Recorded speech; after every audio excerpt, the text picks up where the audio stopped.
Book of Genesis chapter 2. So the heavens and the earth were finished, and all the furniture of them. And on the seventh day God ended his work which he had made, and he rested on the seventh day from all his work which he had done. And he blessed the seventh day, and sanctified it, because in it he had rested from all his work which God created and made.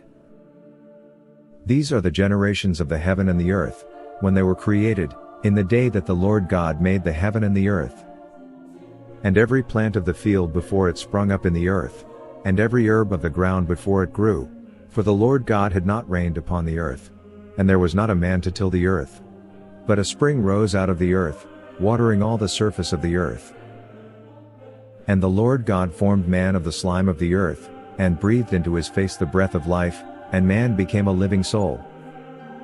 And the Lord God had planted a paradise of pleasure from the beginning, wherein he placed man whom he had formed.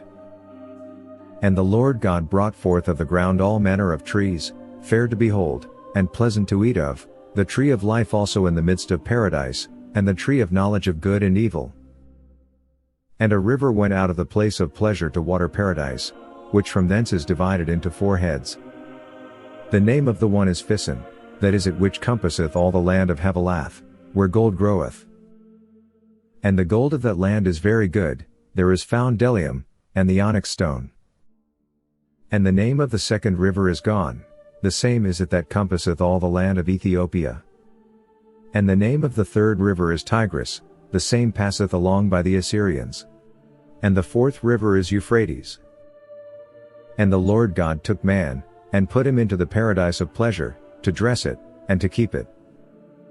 And he commanded him, saying, Of every tree of paradise thou shalt eat. 7 But of the tree of knowledge of good and evil, thou shalt not eat. For in what day soever thou shalt eat of it, thou shalt die the death. And the Lord God said, It is not good for man to be alone, let us make him a help like unto himself.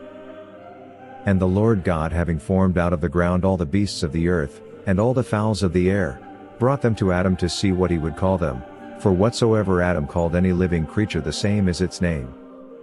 And Adam called all the beasts by their names, and all the fowls of the air, and all the cattle of the field, but for Adam there was not found a helper like himself. Then the Lord God cast a deep sleep upon Adam, and when he was fast asleep, he took one of his ribs, and filled up flesh for it.